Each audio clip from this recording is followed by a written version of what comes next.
बिस्मिल्लाहिर्रहमानिर्रहीम। एक नए प्रोग्राम के साथ आपकी खिदमत में हाजिर हैं। गिलानी साहब, ये जो मखसूस नशस्तें हैं और इन पे जो इलेक्शन कमीशन ऑफ पाकिस्तान है और इलेक्शन कमीशन ऑफ पाकिस्तान के साथ साथ जो स्पीकर नेशनल असम्बली हैं और स्पीकर नेशनल असम्बली के साथ साथ जो कोर्ट है, ये सारी खिचड़ी पक क्या रही है और इस खिचड़ी जो पक रही है इससे निकलेगा क्या?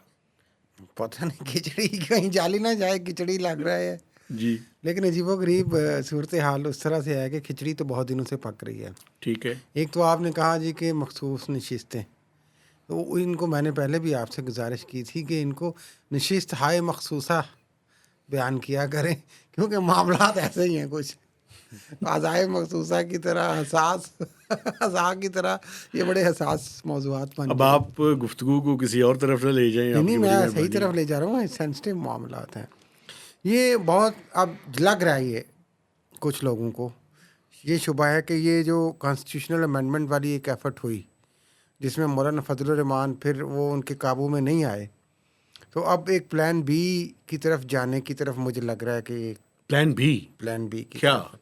वो प्लान बी ये है कि ऑर्डिनेंस तो नहीं है? नहीं, दो चीज़ें, ऑर्डिनेंस भी है। ऑर्डिनेंस तो अब ये चल रही है ना कि practice and procedure act amendment लाई जाए थ्रू ऑर्डिनेंस। और उसमें जो चीफ जज इस वक्त बंधे हुए हैं काजी फायद ईसा, कि उनके जो दो सीनियर मोस्ट हैं वो उनके हम ख्याल नहीं है, तो वो बेंच उनकी मर्ज़ी से नहीं बन पाता और वो मैच कह रहा हूँ, केस वो उस तरह से वो फिक्स नहीं कर पाते और हेयरिंग आपके जहन में मैच फिक्स क्यों है? वो गलती हो गई यार। तो वो आप फिक्स नहीं कर पाते केस को। जिस तरह आप मिसाल ले लें, आप इसकी रिव्यू पिटीशन थी जो मखसूस नशिस्तों वाला ही मखसूस या पीटीआई की एलोकेशन वाला था, तो उन्होंने कहा जी कि रिव्यू लगाएं जल्दी, तो दूसरे दो जजेस ने कहा कि अभी नहीं, तो वो नहीं लगा सके। तो उसमें तो उनको रिलीफ देना है काजी फायद ईसा को बतौर चीफ जज कि आपको रिलीफ मिल जाए, कोर्ट में आप इंडिपेंडेंटली एक्ट कर लें और अपनी मर्ज़ी से बेंच बना लें, अपनी मर्ज़ी से जब मर्ज़ी के क्विक फिक्स कर लें केस को और सुन लें। लेकिन जो अहम बात इसमें नंबर गेम वाली है। आपको याद होगा हमने प्रोग्राम में भी बात की थी कि ये भी कहा गया कि अगर मौलाना फजलुर रहमान नहीं भी आते तो हमारे पास कई प्लान्स हैं। अच्छा। ये वन ऑफ द प्लान भी मुझे लगता है, वन ऑफ देम लगता है। वो इसलिए लगता है कि आप स्पीकर कौमी असम्बली सरदार याद सदक ख़त लिख देते हैं अब इलेक्शन कमीशन ऑफ पाकिस्तान को कि आप बाइंडिंग नहीं है आप पे, कि आप सुप्रीम कोर्ट का जो फैसला है और जो वजाहत भी आई है कि आपने पीटीआई को सीटें देनी है और जो 41 इंडिपेंडेंट मेंबर्स हैं आज़ाद, उनको भी शामिल करना है, ये आप पे बाइंडिंग नहीं है कि आप उस पर अमल करें। आपने जो पार्लियामेंट ने अमेंड किया था कानून और मैं एक मिनट ठहरे, मुझे एलोकेट कर दी थी बाकी जो पार्टियों को सीटें, आप उन चीज़ों पे फोकस करें। मुझे एक ज़रा थोड़ा सा समझने के लिए और मैं अपने देखने वालों को भी ज़रा सहूलियत से समझाने के लिए ये सवाल उठा रहा हूँ आपके सामने। एक तरफ सुप्रीम कोर्ट के मोहतरम जजेस इलेक्शन कमीशन को कह रहे हैं कि आप जो पार्टीज़ हैं उनके मुताबिक उनकी सीटों की एडजस्टमेंट करें, बल्कि पीटीआई के लिए उन्होंने फैसला किया कि दें सीटें उन्हें। ठीक है। दूसरी तरफ speaker national assembly election commission को कह रहे हैं कि ना दें। तो ये जो इलेक्शन कमीशन है, आपको ये सैंडविच बनता हुआ नजर आ रहा है? हो क्या रहा है इसमें? सैंडविच कहाँ से बनता हुआ नजर आ रहा है भाई? इलेक्शन कमीशन तो पहले ही नहीं फैसले पे अमल कर रहा, करेगा क्या? तो वो इधर की आंख के इशारे का इंतजार कर रहा था। हो सकता है वो इधर की आंख का गवर्नमेंट का allegedly वो कह रहे हैं हैंड इन ग्लव्स है ना, अल्ज़ाम तो यही है।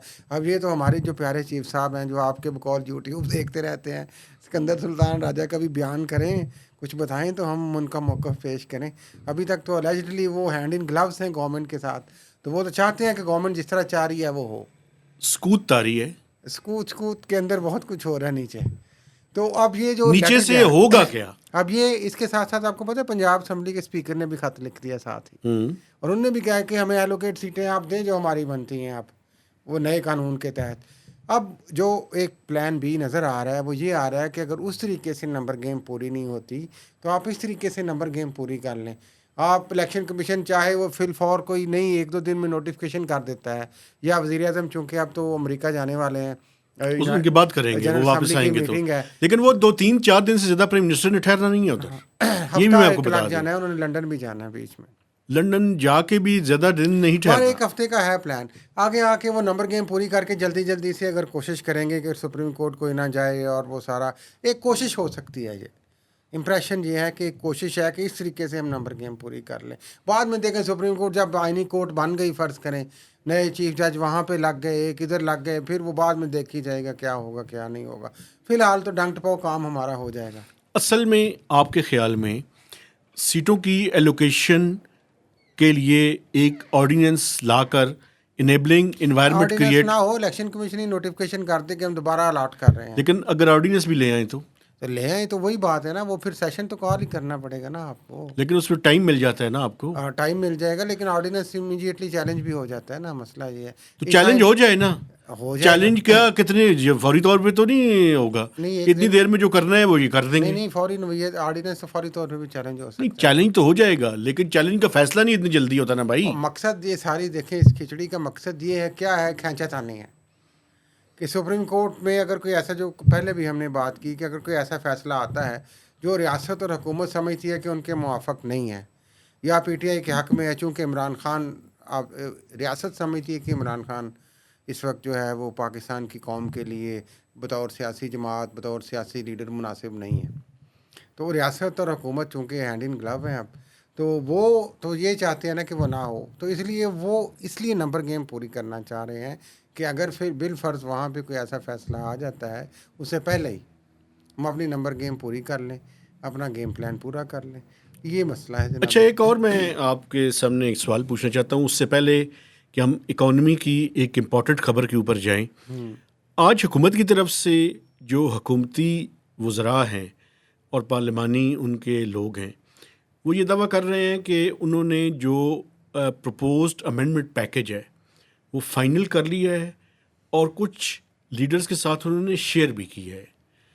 तो मुझे ये बताएं कि क्या मौलाना फजल रहमान के बग़ैर हुकूमत ये सोच सकती है कि वो इस बिल को पार्लियामेंट के अंदर प्राइम मिनिस्टर की वापसी के बाद ले कर दे और इसको पास करवाने की एक और कोशिश करे? बिल्कुल करेगी, सर धड़ की बाजी हमने कहा लगी हुई है, वो तो कोशिश करेंगे। अगर मौलाना नहीं मानते तो हम कोई और बंदोबस्त करें, और बंदोबस्त क्या होगा? ऑर्डिनेंस होगा, या इस तरीके से हम ज़बरदस्ती को नोटिफिकेशन करके लेजिस्लेशन कर लेंगे, फिर वो चैलेंज होती रहेगी, देखी जाएगी, एक खींचतानी लगी रहेगी। मकसद ये है कि सुप्रीम कोर्ट अगर फैसला कर भी देती है कोई ऐसा जो पहले मैंने अर्ज़ की कि मुवाफ़क नहीं है रियासत के और हुकूमत के, तो वो इम्प्लीमेंट ही नहीं होगा, जिस तरह अभी नहीं हो रहा मखसूस नशिस्तों वाला। एक और तो बात, वो एक खींचतानी लगी रहेगी एक और बात। डिले में टाइम चलता जाएगा। लेकिन इसका नुकसान क्या होगा?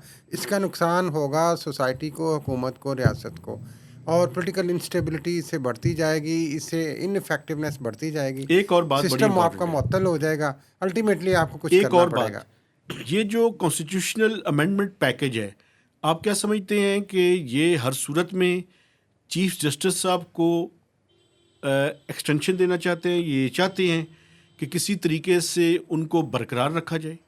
लग तो ऐसे ही रहा है, देखें, लग इसलिए रहा है कि कुछ कल और तो आप भी, कह रहे थे कि वो घर जाएंगे।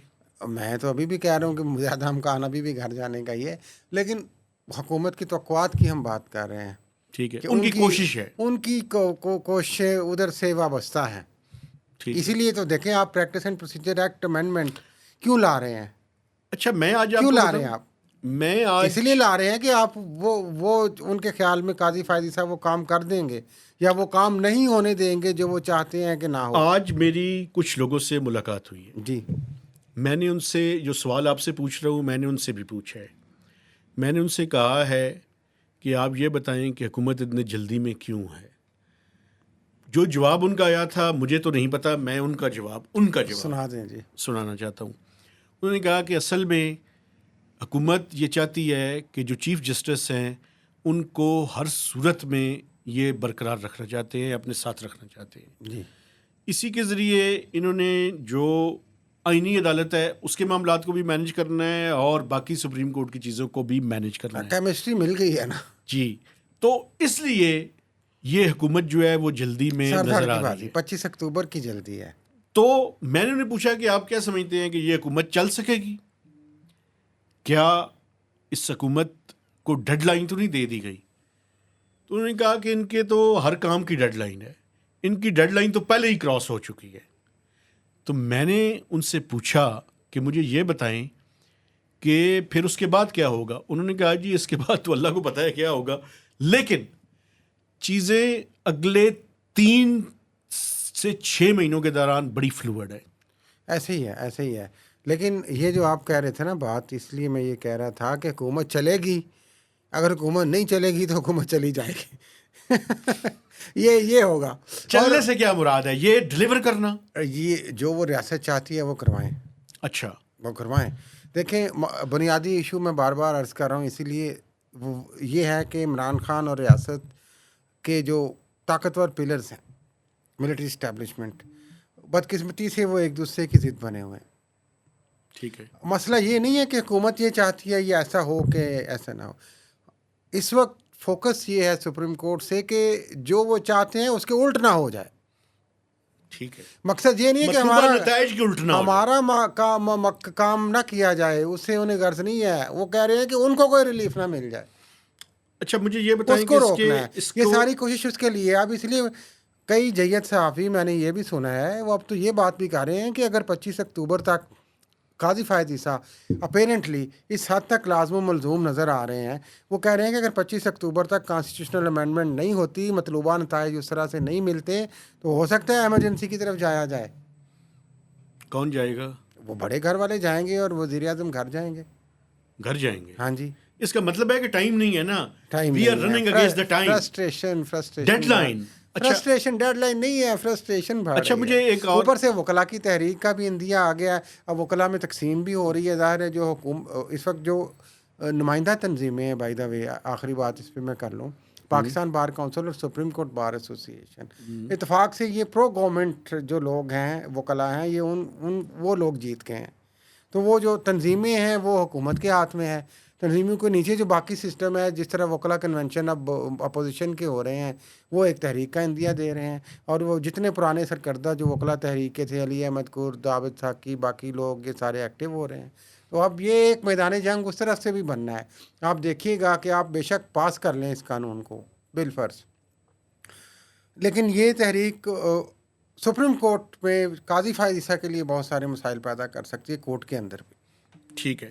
अच्छा, आखिरी बात मुझे ये बताएं कि ये जो लाहौर में इमरान खान साहब की पार्टी जलसा करने जा रही हाँ है, जी, ये जलसा कब है और इस दफ़ा होगा क्या वहाँ पे? देखिए हफ्ते को जलसा है 21 को, और तैयारी पूरी है। और केपी से भी लोग आएंगे, कहा यही जा रहा है। और लेकिन उधर से भी पकड़ दकड़ शुरू है, कंटेनर्स भी आ गए हैं कहते हैं मीनारे पाकिस्तान पे। और कोशिश है कि ये जलसा ना हो, उधर से कोशिश है कि जलसा हो। लेकिन आप ये देखें कि एक स्टैंड ऑफ सिचुएशन पहले इस्लामाबाद में बड़े अरसा तक बनती रही है, और बिलाखिर 22 अगस्त वाला जलसा मुलतवी कराया गया या किया गया, किसके कहने पे किया गया ये तो एक अभी मिस्ट्री है। एक इस पे मुख्तलिफ बयानात PTI के भी आते हैं, इमरान खान के भी आते हैं, हुकूमत के भी आते हैं। दूसरी तरफ लाहौर में वो जलसा करना चाह रहे हैं। बड़ी क्लियर बात है कहाँ से वो मुलतवी हाँ, हुआ अगर था। वो जलसा ये कामयाब कर लेते हैं तो ये प्रेशर बढ़ाएगा गवर्नमेंट पे, और अगर नहीं करते तो फिर भी गवर्नमेंट पे प्रेशर एक और तरह से आएगा। ये जो कोई पकड़ प्रेशर दकड़ नहीं है, आना, ये मार सारी कुटाई चीज़ें। होनी है। हाँ जी, तो वो तो भाईजान शुरू है, वो तो शुरू है ना। नहीं ठीक ठाक कुटकुटैया होना है उस दिन। अच्छा, ठीक ठाक। हाँ हाँ, ठीक ठाक। तो ये के खुने छुने सिखवाओगे लोग हाँ, मैं बता रहा हूँ ना, मैं बता रहा हूँ पहले। यार क्यों कुट कटाइया, क्यों सुलह सफाई से क्यों नहीं कुछ आम का? तो आप भाई क्यों हर आप, बात कुट कटाइया की तरफ लेके मैं जाते आपको हैं? बता रहा हूँ, आप देख लीजिएगा। अच्छा, तो देख ठीक है, उसके लिए तैयार रहें। और वो तो तैयार है, जो PTI वाले कहते हैं हम तैयार हैं, पॉलिटिकल तो वर्कर्स अब हैं देखेंगे वो हम। कोशिश करेंगे अपनी ये तरफ से। PTI है, ये लाहौर है, ये लाहौर की हुकूमत है, देख लेंगे क्या होता है। सारा चलें, हफ्ता ठीक आ गया, 2 दिन रह गए हैं। ठीक है। अच्छा, दूसरी बात जो मैं आपके साथ शेयर करना चाहता हूँ, और मैं कल वाली जो आपकी बात है ना, मैं उसको आगे बढ़ाना चाहता हूँ। ओह, यार, ये जो पीपल्स पार्टी है ना, वैसे इन पे भी, इनका भी वैसे बिल्कुल ही अल्लाह ही क्या, आफत, इनको जमहूरियत की बातें कम से कम नहीं करनी चाहिए। इनका अल्लाह ही आफत है। मैं बात सुनिए ना, मैं क्यों नहीं नहीं, कह क्या रहा हूं? इनका अल्लाह ही आफत है? मेरी बात सुन लेना। आप ठीक कह रहे हैं, ठीक कह रहे हैं, ठीक कह रहे हैं, मेरी अगली बात करने दें। हुआ ये है, इनका अल्लाह हाफिज है, मुझे पता है आप किसकी तरफ इशारा कर रहे हैं, मैं हटना चाहता हूं। अल्लाह माफ करे, अस्तगफुरुल्लाह। आप बात को मुझे घुमाने नहीं देते, मुझे जाने दीजिए, जरा मैं जा रहा हूं। अस्तगफुरुल्लाह। पता नहीं इशू- आप क्यों नेगेटिव सोचते हैं। अच्छा, मुझे सुने ना। हुआ ये है भाईजान कि आज स्टैंडिंग कमेटी ऑफ फाइनेंस की मीटिंग थी, और अलमिया ये है कि आखिरी वक्त में उस मीटिंग का जो सबसे इम्पोर्टेंट इशू था वो था आईएमएफ के प्रोग्राम के ऊपर फाइनेंस मिनिस्टर की ब्रीफिंग। ठीक है। वो सैयद नवीद कमर उस कमेटी के चेयरमैन हैं, हाँ जी, पीपल्स पार्टी के बड़े नेशनल असेंबली की। हाँ जी जी। वो उन्होंने इन कैमरा कर दी। क्यों? वो कोई सीक्रेट राज उसके अंदर आने थे ना। किस में क्या, इसमें क्या? एटमी राजों के बारे में गुफ्तगू होनी थी।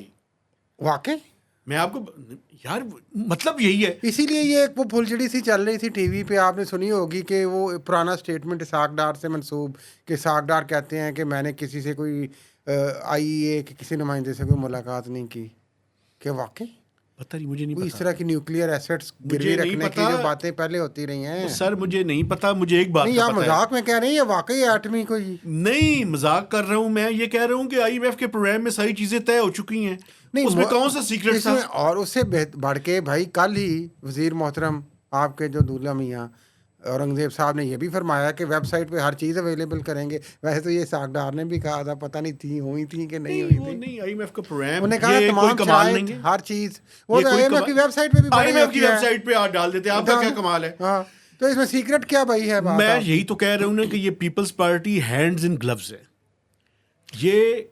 और मैं आपको एक और बात बताऊं, देखिए मुझे ये बात करने दे, मैंने ट्वीट की है और मैं ये कहूंगा भी, ये क्रिमिनल है on part of IMF and on part of ministry of finance. जी, उनको भी बाउंड करना चाहिए कि इसको ट्रांसपेरेंट बनाएं, नहीं, public सुने मेरी बात, मुझे करने दें।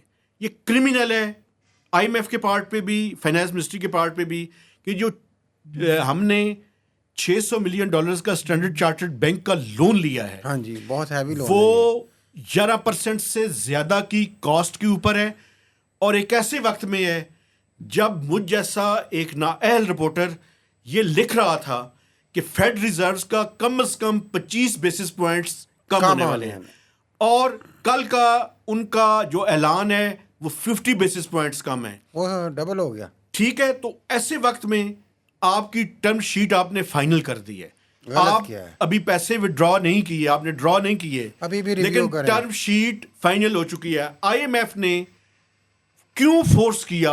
यस, 26.6 बिलियन डॉलर्स में से 600 मिलियन डॉलर के लिए क्या पाकिस्तान में निगोशिएट करने वाले पाकिस्तान के नुमाइंदे हैं बहुत या अहम बात है उन ये। बैंक्स के नुमाइंदे हैं? मुझे ये कहने दें, चूंकि ये डॉलर्स में है, ये शॉर्ट टर्म है, ये 1 साल के लिए लोन है, और इसमें पेपरा के रूल से वेवर भी है। तो भाई आप ये कहते हैं कि हम ये लोन्स लेंगे, लेकिन उस टाइम लेंगे जब इंटरेस्ट रेट नीचे आ जाएंगे, उसके बाद फाइनल करेंगे। और जहाँ पे आपने इतना इंतजार किया है मेहताब साहब, आईएमएफ का डिले हो रहा है पैकेज, तो आप चंद दिन सिर्फ फेड रिजर्व की बात आपने पहले भी प्रोग्राम्स में की है। जी, तो आप पाकिस्तान के अवाम पे रहम करें ना, ये सूद जो आपने देना है उन्हीं से निचोड़ना है ना भाई आपने, और कहाँ से निचोड़ना है यू आपने? Scratch my back, I will scratch yours. ये सारी अप्रोच नाज़रीन, है। ये जो स्टोरी ये बयान कर रहे हैं, थोड़ा सा इसको और एक्सप्लेन कर लेने में इजाज़त दें मुझे, कि जो एक्सटर्नल फाइनेंसिंग का एक प्रेशर था पाकिस्तान पे, $2 बिलियन का हाँ गैप जी, था। और हम बात कर रहे थे, और जो बात हो रही थी कि दुबई से कमर्शियल बैंकों से लोन लिया जाएगा, जी। और वो हाई इंटरेस्ट रेट पे दे रहे थे। उस वक्त तो आप बड़े कंसर्न थे, आप रोक के बैठे हुए थे, लेकिन आपने अंदर एक खिचड़ी सेट कर ली, स्टैंडर्ड चार्टर्ड बैंक से आपने एक मिली भगत कर ली allegedly, और आपने कहा कि उधर जो आप ले रहे हैं तो इधर से 11% हमसे ले लें, आप 11% से भी ज्यादा है। ज्यादा ले लें, और डॉलर। अच्छा मुझे ये बताएं, अच्छा क्या वो बात हुई मैं आप? आपको तो मैंने ट्वीट आप- किया आप क्या- ये हुकूमत के जो ट्रोल्स हैं उन्होंने आके मेरी एक ट्रोलिंग शुरू कर दिया। मेरी ट्रोलिंग करने से मुझे कोई प्रॉब्लम कोई नहीं, होना और मैं भी नहीं आपको एक बात चाहिए। बताऊं, मुझे खुशी होती है उस दिन जिस दिन मेरी ट्रोलिंग होती है। मैं ये समझता हूं मैं ठीक काम कर रहा हूं। और डैम केयर किया करें। और नहीं, डैम केयर क्या मतलब, मैं बता रहा हूँ आपको। अच्छा। इसका मतलब है मैं ठीक काम कर रहा हूँ। मुझे ये बताएं 11% है, 11.3% है या 11.5% है? मेरी इतला ये है कि 11.3 से 11.5% के दरमियान है। मुझे ये बताएं हुकूमत आके क्लियर क्यों नहीं बताती? क्यों नहीं बताती? पहले ये बताएं कि जो फेड रिजर्व्स थे, अब उनके कम होने से कहाँ तक चला जाना चाहिए था आपके ख्याल में? ये यार कम से कम 50 बेसिस पॉइंट्स तो कम हो सकते थे ना। हाँ, तो वो कितना हो जाता? आवाम को बताएं ना जरा, इंटरनेशनल अंदाजन कितना हो जाता और कम? यानी अगर 11% पे है तो 10.5 हो जाता, अगर 11.5 है तो 11% हो जाता। मैं ये कह रहा हूं कि एक ऐसे वक्त में जब मुझ जैसे एक नायल रिपोर्टर को पता है कि ये चंद दिनों में ये होने वाला है, कि चीज रेट गिरने वाला है भाई, गिरने वाला है, तो सब्र कर लो। आपने बैंक से मुकमका कर लिया allegedly, क्यों किया? तो ये तो पाकिस्तान बताएं के ना, लोगों की औरंगजेब बुनियाद साहब पे आप बताएं ना करते यार, हैं। उनको किसने और कहा ये ये करो आईएमएफ ने फोर्स किया। कि जल्दी और करो? उधर से मुझे ये इजाजत दें, हमारी वीक निगोशिएटिंग टीम थी फाइनेंस मिनिस्ट्री की, और वो जल्दी में भी थे। जल्दी में क्यों थे? ये जो आप अक्टूबर का देते मतलूबा हैं ना नताइज, नताइज, उनको ये कहा जा रहा है कि आप मतलूबा नताइज किसी चीज पे हासिल नहीं कर रहे। उनमें से एक आईएमएफ का प्रोग्राम भी था। बिल्कुल, तो आप तो फाइनेंस फेल हो गए मिनिस्ट्री हैं। की अपनी नौकरी पक्की करने के लिए उन्होंने और जल्दी पाकिस्तान के जल्दी लोगों को उन्होंने ठोक दी। लोगों को ठोक दिया यार। इतना आप एक शर्मनाक किस्म का ये एग्रीमेंट है जिस तरीके से मेहताब हैदर बता रहे हैं। और इस पे हुकूमत को ना सिर्फ वजाहत देनी चाहिए बल्कि अभी भी रिव्यू करना चाहिए। आप उनको फाइन शाइन करके जो भी बनता है आप नहीं, रिव्यू कर लें। आप ये कहते, देखिए मेरे ख्याल में हल जुल्म है क्या यार था। अवाम के साथ। आप ये कहते कि और भाई देखें, बैंक की तो मौजें लग गई ना। $26.6 बिलियन की टोटल रिक्वायरमेंट है साल की हमारी। इसमें से $600 मिलियन हम उनसे एग्री कर लेते हैं, टर्म शीट फाइनल नहीं करते। टर्म शीट हम फाइनल करेंगे जब वो हफ्ते बाद कर लेंगे, 10 दिन बाद जब कर। आईएमएफ का लोन अप्रूव हो जाएगा। और लोन अप्रूव होने के बाद हमें तवक्को है कि हमारी क्रेडिट रेटिंग भी बेहतर होगी। और मैं आपको बताऊं, ये सिंगल डिजिट के अंदर होना चाहिए था। बिल्कुल लेस देन, बिल्कुल होना 10%। चाहिए था, बिल्कुल होना चाहिए था यार। अच्छा, मैं एक छोटा सा रिपोर्टर, एक हफ्ता पहले ये खबर कर रहा हूं कि भाई ये प्रेशर डाल रहे हैं हमें, जो मिडिल ईस्ट के बैंक्स हैं वो ज्यादा ऑफर कर रहे हैं। ये स्टैंडर्ड चार्टर्ड ने भी हमें $1 बिलियन के कहा है, तो हमें रुक के इसको रिव्यू करके फैसला करना चाहिए और सिंगल डिजिट के अंदर करना चाहिए। और आपकी ये चीज़ साबित करती है कि ये किस हद तक अवाम भी सोचें, नाजरीन भी सोचें कि कितनी इन लोगों को हमदर्दी है पाकिस्तान के अवाम से। They damn care about people of Pakistan. उनके लिए क्या है यार, मारो जितने मर्जी कर्जे लो, अरबों डॉलर कर्जा पाकिस्तान मकरूज हो चुका हुआ है यार। अभी और आप एशियन डेवलपमेंट बैंक से ले रहे हैं। एक साल के लिए ये कर्जा है 11 से 11.5% के दरमियान है, शॉर्ट टर्म है। एक साल के अंदर अंदर हमने वापस करना है, और एक साल के बाद वापस करना है, और एक पेपरा के रूल्स की वेवर भी लेनी है। ले लिया। यानी कि बैंक को मुझे ये बहुत बताएं, इतनी बड़ी फेवर बैंक पाकिस्तान के अंदर ही एक बैंक, उसको आपने फेवर दी है, इतनी बड़ी क्यों दी है भाई? इंटरनेशनल बैंक है। हाँ है, लेकिन पाकिस्तान में तो जाहिर है वेल इंट्रेंस्ड है ना, अमीर तरीन बैंक है इस वक्त पाकिस्तान का। तो आपने क्यों किया ये यार अपने लोगों के साथ, अपने ही मुल्क में ये इतना बड़ा घपला? आईएमएफ इसके अंदर मुलव्वस है। जाहिर है दबाव डाला है ना उन्होंने दबाव डाला है। तो वो ना करते तो शायद ये भी ना तो करते। भाई पहले जहाँ पे इतना आप दबाव बर्दाश्त कर रहे थे, ये भी कर लेते। क्या हर्ज होता? टाइम नहीं था। क्या कर लेते? कोई टाइम नहीं था। की कर लेता है? मैं और फिसाब डालने टाइम नहीं धमकी नहीं दी है थी भाई, टाइम नहीं है। मेरी फाइनेंस के लोगों से बात हुई है, वो कहते हैं चॉइस नहीं है। चॉइस नहीं है तो पाकिस्तान के अवाम भुगते हैं। अब इस चॉइस नहीं है तो हम महंगे कर्जे लेके आप पे थोपते जाएंगे, आपकी गर्दन, आपका पूरा जिस्म निचोड़ लेंगे, और आपसे हम हर किस्म के टैक्स लेंगे। और वो भारी कर्जे जो हमने, शायद एलिजिडली किकबैक्स भी होंगी कहीं ना कहीं पे, एलिजिडली। ये इंप्रेशन है लोगों का। अगर तो इंप्रेशन गलत है, ऐसी कोई बात नहीं है। नहीं दुआ है। करें मेरे पास कोई ऐसी इंफॉर्मेशन। अच्छा, पर हमाकत क्यों की इन्होंने? कुछ तो पीछे होगा आर्म ना ट्विस्टिंग यार। थी ना, आर्म ट्विस्टिंग थी। आर्म ट्विस्टिंग में आप ऐसे कर लेते हैं पब्लिक के साथ यार। यार क्या करें, आप बात को समझने की कोशिश करें। ये जो इंटरनेशनल फाइनेंशियल सिस्टम है, ये भी एक बहुत बड़े माफिया हैं, और उस माफिया के तहत जुकड़ते हैं मुल्क। चले, आपने तो बड़ी ज़बरदस्त ये एक्सपोज किया है हुकूमत को और साथ में सईद नवीद कमर को। तो मैं उनसे भी पूछना चाह रहा हूँ कि आपकी चोली के पीछे क्या है, ये बता दें भाई। क्या खुफिया है उस मीटिंग में? मीटिंग में क्या खुफिया था? और सीक्रेट आप डिस्कस कर रहे हैं। मुझे एक बात पार्लियामेंटेरियंस के बारे में भी करने दें। ये पार्लियामेंटेरियंस पाकिस्तान के लोगों के नुमाइंदे हैं या किसके नुमाइंदे हैं? असल में ये जिस तरीके से पाकिस्तान पीपल्स पार्टी देखे हर काम खुफिया तरीके से कर रही है, मुझे लग रहा है ये खुफिया वालों के हाथे चढ़ गई है। सही बात है। अब ये मेरी रेड लाइन आ गई। क्योंकि कामरान मुर्तज़ा जो सेनेटर हैं JUF के, उनने बड़ी दिलचस्प और हैरानकुन और तशवीशनाक और अफसोसनाक बात की। आपने सुनी हो, 3-4 प्रोग्राम से मैंने उनकी बात सुनी है। आर्टिकल 8 की तरमीम के बारे में था, जिसमें सिविलियंस का मिलिट्री ट्रायल के बारे में था, और कुछ और ऐसी अमेंडमेंट्स जो ख़तरनाक थी। उन्होंने कहा कि जनाब ये भी अमेंडमेंट्स आप करवा रहे हैं। तो बिलावल भुट्टो साहब ने उनको कहा कि हमारी मजबूरी है, हमें ये करना है। तो वो बात के खुफिया वालों के हत्थे चढ़े हुए हैं क्या? चलें, मेरा ख्याल है कि हमने ये कौन सी पाकिस्तान पीपल्स पार्टी बन गई है यार, खुदा की कसम से। चलिए, इस पे रोए के हंसे? ये रोने की बात है। वैसे पाकिस्तान की वो पार्टी जिसकी जमहूरियत के लिए सबसे ज्यादा कुर्बानी है, और आप भी अभी भी आप उन कुर्बानियों का नाम लेके आप जमहूरियत करते थकते नहीं है। कैश कराते हैं। और आप शर्म भी नहीं आती। खुफिया मीटिंगें करते हैं आप, जो पब्लिक सॉरी ओपन मीटिंग है नेशनल स्टैंडिंग कमेटी की, वो भी खुफिया जनाब। आईएमएफ पे कौन सा ऐसा आईएमएफ के पास खुफिया राज हैं भाई, जो हमारे या हमारे उनके पास हैं कि आप इस तरह करें? जो आईएमएफ है इसको भी आई थिंक कुछ ख्याल करना चाहिए इस इसी के लिहाज साथ से। मेरे ख्याल में इजाज़त लेते हैं। मैं अपने देखने वालों से गुजारिश करूँगा कि हमारे चैनल को सब्सक्राइब करें, इसकी शेयरिंग करें और मैक्सिमम इस प्रोग्राम के बारे में आपने कमेंट्स भी देने हैं। हाँ जी, इजाज़त और इसको दीजिए। वो भी करें, सब्सक्राइब भी करें ना, कहा आपने ये मैंने कहा है, टल्ली टल्ली। टल्ली भी प्लीज़ बजाएं। प्लीज़ करें आप, मेहरबानी करें आप, हेल्प समझे करें बात हमारी, आप हमारी आवाज़ को आगे पहुंचाएं, हमें आपसे। और कुछ नहीं चाहिए। बिल्कुल। मैं अपने देखने वालों से इजाज़त लेना चाहूँगा। खुदा हाफिज़।